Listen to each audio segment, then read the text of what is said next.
Hey everybody, I am here in the north part of Merritt Island, Florida with a friend of mine today to go on a butterfly walk with the Environmentally Endangered Lands program.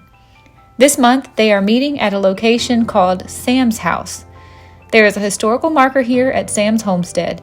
I had hoped to cover this marker in my Memorial May series, but I didn't make it up this way, so I'm glad we have a chance to talk about it today.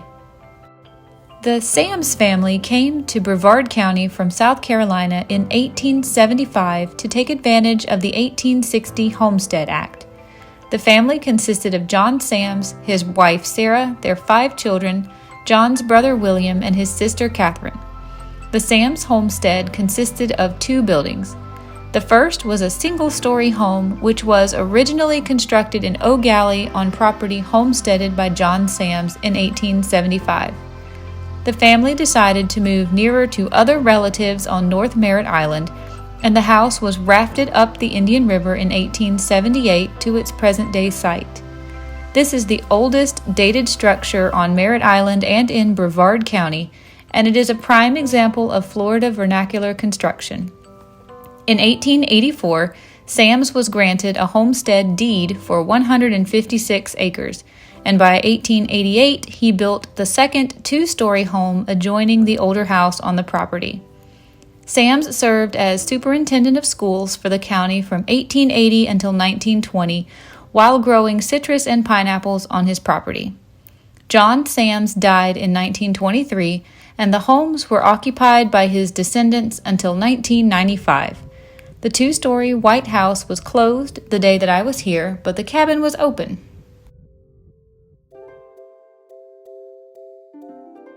These butterflies just eclosed from their chrysalises this morning, and we all got to enjoy them briefly before turning them loose outside. This is a cloudless sulfur and an orange barred sulfur. We were really privileged to see them so up close and personal.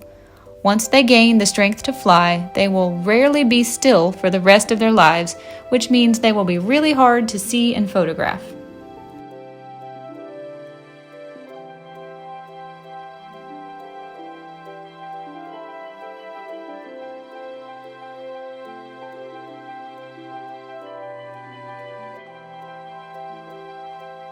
Before our butterfly walk, the Wildlife Refuge preservationists held a brief presentation on Florida's butterflies and introduced the checklist we would use to identify them. I really did not know that there were this many species of butterflies in the world. It was amazing to me how much knowledge the preservationists have and how they can recall birds by the sounds they make, identify butterflies that are zipping around through the air, and they know so many different types of plants by name.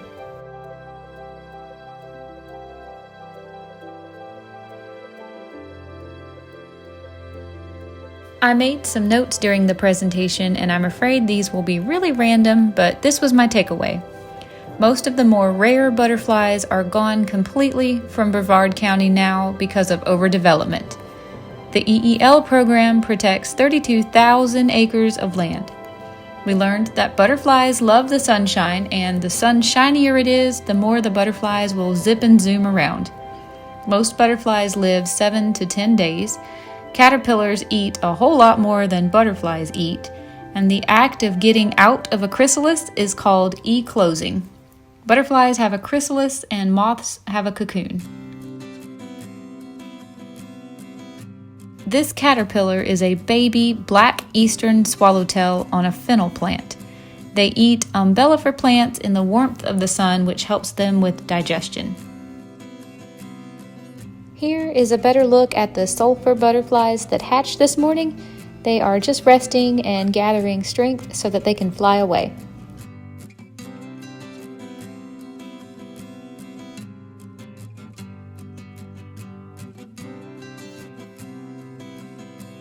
He flew into this tree but decided he needed to rest a little bit more before leaving us for good.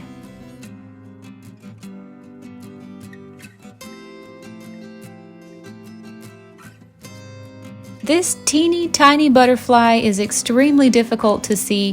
He almost blends in with the gravels in the driveway. This is a Serenius blue. They fly very low to the ground and only short distances at a time. This one was my favorite butterfly of the day because of just how pretty his coloring is, but unfortunately he is just extremely difficult to see in this footage.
You can barely see him here because he is zipping around so fast.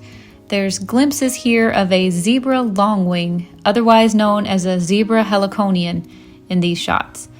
Unfortunately, this was the only one I saw clearly today, even though I wasn't able to photograph it very well, although lots of other people in our groups saw many more of these zebra longwings.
These are great southern white butterflies, and they were out in abundance today. Unfortunately, I didn't see one up close enough to show you that their antennae are actually tipped with a beautiful turquoise color. This butterfly is migratory and exists all over Florida and in Texas.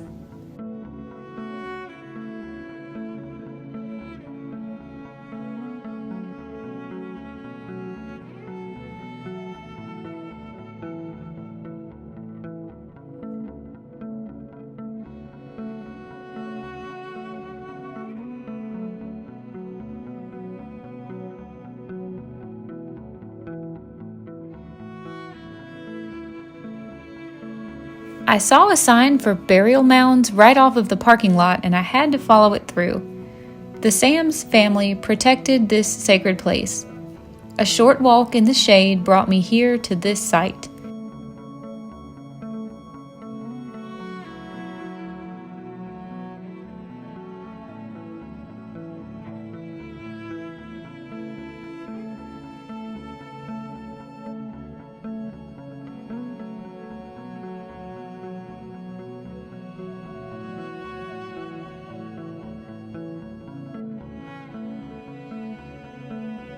In 1895, an archaeologist by the name of C.B. Moore excavated the rise of ground that you can see here. Moore discovered human bones near the top of the mound, but did not excavate it all the way down to the ground level, so it is unknown if other older burials are present here also. A ground-penetrating radar survey was conducted in 2009. GPR provides an image of the contents underground without disturbing them. The radar identified a bowl-shaped trench-like feature and several other objects, but it was impossible to identify these objects without completing a full excavation. The Environmentally Endangered Lands Program intends to continue to protect this sacred place and has no plans to conduct further studies.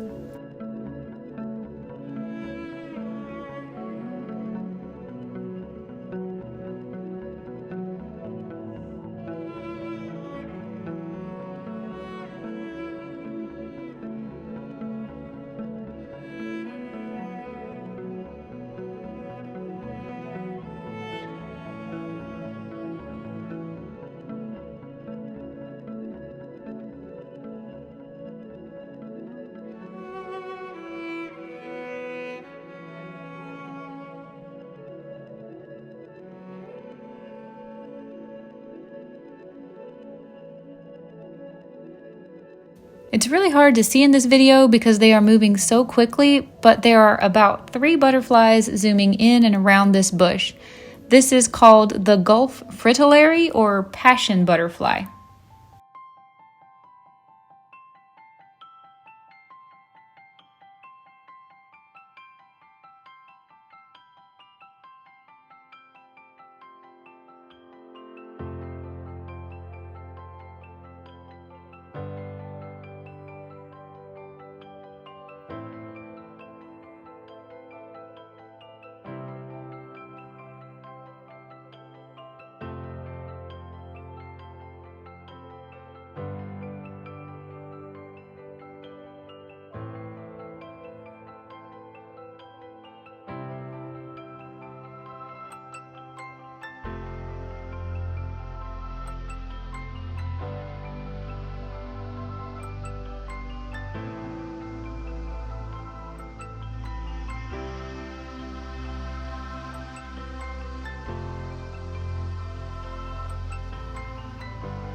This is a teeny tiny Serenius blue egg here hanging from this plant.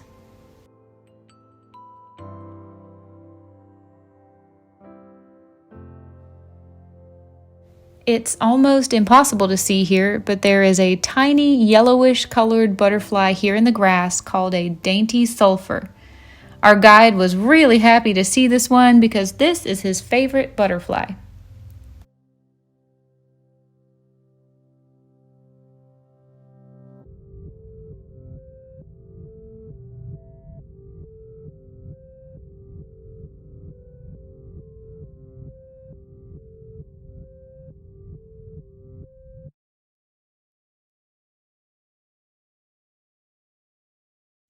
everybody, I'm back home now. I forgot to shoot an outro for the video. I'm a little hot, but that was so much fun. I really enjoyed the butterfly hunt. I saw probably, I think, a total of 10 different types of butterflies, but I was not able to film them all. A lot of them were just moving too fast, fluttering around, and the footage wouldn't have looked like anything good. But I think we all saw 10. Most people were keeping score. I wasn't. I only wrote down the ones that I was able to film for you guys so I would know what they were called. I hope you enjoyed that. It was a really fun morning. I was there with a friend of mine, but I did keep her out of the footage. But I had a great time. Can't wait to go do another cool thing like that another day. See you guys later.